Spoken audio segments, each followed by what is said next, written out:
Another week, another disastrous poll for President Trump. Now, notice how for a long time he hasn't mentioned polls. You know, be thinking, okay, well, does he need to mention polls? I mean, he's president. Yeah, it is kind of important because people's opinion of you, just because you've won, matters, because at some point you have to run for re-election. Just saying. And some point, I mean, since you are the head of the Republican Party, or, you know, if you're president, you're normally the head of the party. You being at the top of the ticket, you being at the face of the party, kind of matters when it goes down ticket. So usually if you're in power and people don't like what you're doing, they're really not going to re-elect other Republicans or other members of that party. Just saying. So that's why it matters, right? And of course, every poll seems to that comes out seems to be worse than the last one when it comes to Trump. So, I mean, literally every poll since the election has been an absolute disaster. Well, how bad? Well, let's go to the new poll. According to a new Washington Post ABC News poll, only 36% of Americans now approve of President Donald Trump's performance in the Oval Office. Now, that gives Trump the lowest approval rating at the 6-month mark of any president in the last 70 years. Jesus Christ. That's a new low that we have never seen. He's breaking records, man. Nobody breaks records quite like Donald Trump. Let me tell you. Believe me. It's a disaster. Sad. Now, Trump's overall approval rating has fallen from 42%. That's his high. Now, let me remind you that President Barack Obama, when he was elected, his approval rating was in the 60s. Fairly high. Trump, 42. 42 at the 100-day mark of his presidency back in April, compared to the same Washington Post ABC News poll that they conducted at the time. Now, his disapproval rating, well, what happened to it? Well, it's went up. His approval rating goes down. His disapproval goes up. Now, it's up to 58% compared to, well, according to a comparison between the two polls. Now, the new poll also says that nearly half of all Americans, 48%, disapprove strongly of the president's performance in office. So this isn't just your normal disapproval. Like, man, I don't like the general direction he's going. He should probably turn around. That's like a general disapproval. Like, he hasn't really done a whole lot, like his promises that he said he was going to do. And you know what I mean? He's had a couple of slip-ups here and there, but I'm still willing to give him a chance. No, this is strong disapproval. This is like, dude, I hate this guy. He sucks. Get him out of here. Gone. That's strong disapproval. Okay? So let me get into some of the reasons why. I think one is fairly obvious. All the Russia stuff. Okay? They asked, and this is a Washington Post, asked whether respondents thought it was appropriate or inappropriate for Donald Trump Jr., Jared Kushner, and Paul Manafort, if it was appropriate for them to hold a meeting with that Russian lawyer last summer on the premise of gaining some information that the lawyer said would be damaging to Clinton's campaign. So here was somebody who was a foreign national who said, hey, I got some damaging info on Clinton if you meet with me. Turns out she didn't have any damaging information. All she wanted to do was talk about policy. Now, Donald Trump Jr. is like, well, I'm not interested. Where's the dirt? I came here for dirt. You didn't give me no dirt. All you're doing is just trying to talk about adoptions. I'm gone. I'm annoyed. So, no, it wasn't what I was looking for. Look, Trump Jr. released the email saying that if it is what she said it was, then I love it. I'm all into it. I can't wait to meet her. Now, in the poll, only 26% of Americans, that is the small Trump bubble, said that the meeting is appropriate. Because that's what they're using as a defense, by the way. Well, of course, it's opposition research.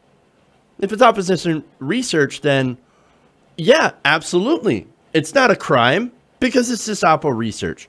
But again, you can't do oppo research if your source is a foreign source. We have laws against that.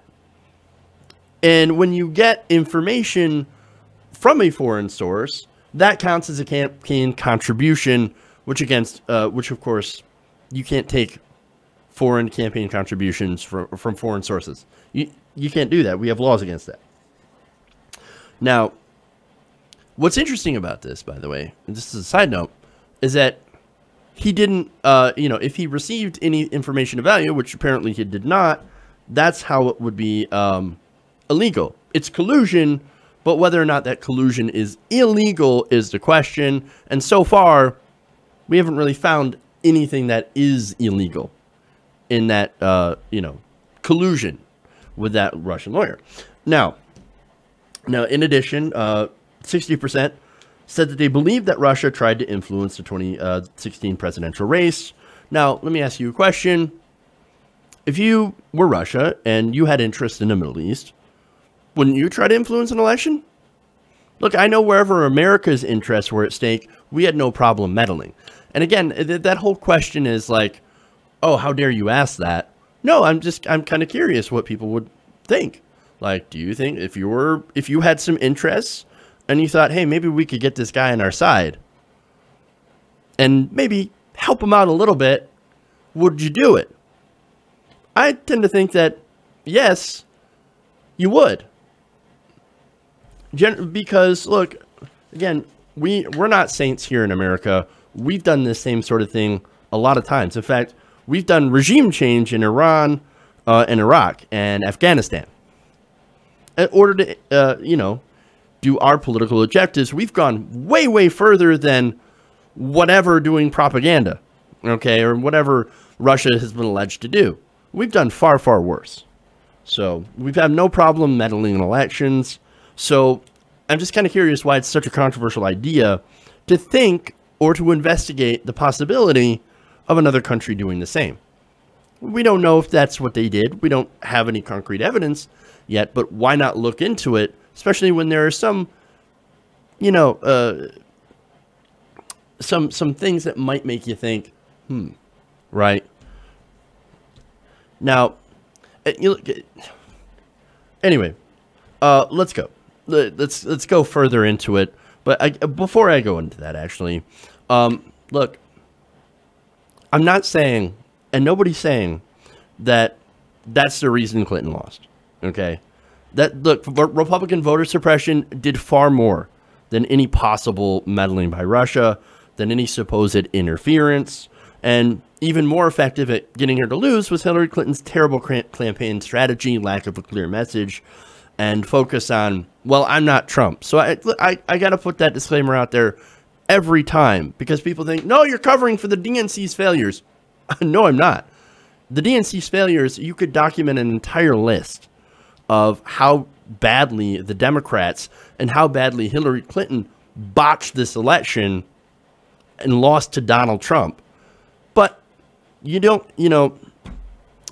pointing out how there could be some sort of outside force that attempted to do something, well, that shouldn't be such an outlandish idea, especially considering how we've influenced elections in the past. So just think about that. You don't have to believe me, and you don't have to agree with me 100% on that. Just have an open mind. Now, back to the poll. Okay. One more thing. There are no good guys in this situation. Okay. The world's kind of a shitty place. We can't just trust what any government says. Whether it's our government, whether it's a government of another country saying, no, of course we wouldn't meddle in your guys' elections. No, not at all. No, I tend to question everything. So, and of course, that's why we need more evidence and investigations. Finally, back to the poll. 41% of Americans said they thought Trump campaign aides intentionally helped the efforts to meddle, which would seem to, talk about Paul Manafort and Michael Flynn and all that. Now, 44% believe Trump benefited from whatever efforts Russia had made, if they had made any at all. In contrast, 31% said Russia didn't try to influence the election, and 14% said that Trump aides didn't help or Trump didn't benefit from the efforts of the Russians. So, with that out of the way, they asked that question. Let's go into policy, which is actually surprisingly good. Okay, if you stayed with me through all that. Now, the poll also found that 63% of respondents said it was more important for the federal government to provide health care to low-income Americans than to cut taxes. Great. Well, there goes the entire GOP health care plan, which is essentially nothing more than a bunch of tax cuts wrapped up in a repeal bill. Oh, by the way, it also cut $700 billion in Medicaid. You know, that program that overwhelmingly helps the poor, that Americans really like, that Americans are against cutting when it comes to tax cuts? Yeah, that program. It explains why so many people despise the Republican healthcare plan. Now, only 27%, you're starting to notice that it's somewhere between 26 and 29, 31%. That's firmly in Trump's corner. Yeah, those are the people we're never going to get to. Now, they said it's more important to reduce taxes than provide that care. I think that further cements that 27% as jerks who don't believe that people should get health care. No, I want my tax cuts. That's all I want. I don't care that people can't get the health care that they need. I don't care if they die. I want tax cuts. I'm a selfish bitch. Now, the poll also found that half of those surveyed preferred Obamacare to the GOP plan to replacement, while only 24% prefer the Republican plan. So basically what Americans are saying is that they would like the role of the government to provide health care, at least to poor people. Now, that's actually a great basis for Medicare for All, which we know polls very popularly with the American people and especially among Democrats. Now, with that in mind, this is actually the best time to push for single payer. All it took, ironically, was Republicans winning and attempting to govern for people to realize that, oh my God, Republican policies, they kind of suck. Terrible. Now, lastly, Trump has been doing some traveling to other countries, meeting with their leaders, ogling their wives, stuff like that. Now, that leads us to, of course, how Americans are feeling about Donald Trump's job as the face of the United States. Now, this is great. On Trump's international influence, 48% said they see the United States leadership in the world getting weaker since Trump took office, compared with 27% who say it's grown stronger and 23% who say it stayed about the same. So that's a little bit more mixed. And on the economy, there was also a mixed message where slightly more Americans overall, but still less than half, say that Donald Trump's been okay for the economy, I guess. I mean, we haven't really noticed a whole lot, but whatever. At least it's not bad. It's kind of the same. Now, only 34% of respondents say that they trust Trump either a great deal or a good amount to conduct negotiations on America's behalf with foreign leaders, while 47% said they do not trust him to do so. So again, that's a big majority of people saying we don't trust Donald Trump to make good deals. Interesting. So wasn't the whole selling point for Donald Trump saying, I'm good at making deals. I'm so good at deals. My deals are tremendous. Believe me. Wait, if less than half of Americans trust him on making deals, then what was the point? Now, in the case of specific foreign leaders, public opinion is even worse. Narrowing in on Trump's negotiations with Vladimir Putin, only 19% said that they trust Trump to handle such talks, while 48% say that they do not trust Trump in that regard. Now, here's the thing about that, right? I think this is because foreign leaders have figured him out. Okay? For example, let's take Emmanuel Macron, who was, president of France. He's got him figured out. Just look at the last meeting. He got Trump all buttered up. And that's what you have to do. See, Trump's a child, so all you have to do is make him feel special. For example, you bring up his win over Hillary Clinton. You bring up his hotels and his golf courses. You appeal to the man's vanity. And if you do that enough, the guy's going to be eating out of your hand. Okay, that's the problem here. He's not a sophisticated person. So that means that he can be easily manipulated. Now, when it comes to diplomacy, that's not a good thing. And a lot of people, I think, are actually worried that he's going to tweet Kim Jong-un and start a war. But I'm actually no longer worried about that. I'll explain why.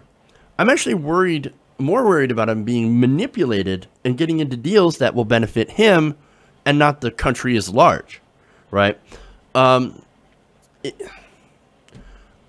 It concerns me that he doesn't understand details. He doesn't get into details. He doesn't pay attention to briefings.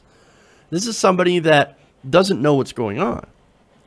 And somebody like that can be easily fooled, easily tricked. And also, he's got no moral compass.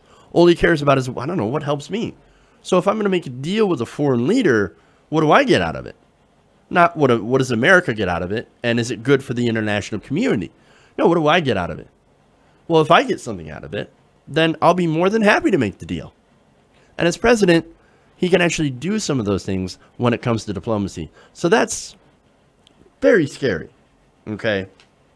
That's my fear with Trump. And look, when it comes to what he's been doing at home, he's already been giving our government over to the corporations, okay? Now, imagine him doing some of the deals with foreign powers. Disaster. I'm not looking forward to that.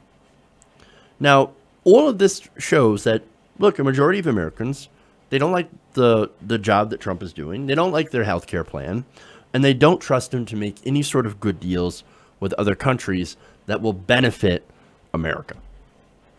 Hey, everybody. Thanks for watching this video. If you want to see more like this, please hit the subscribe button below.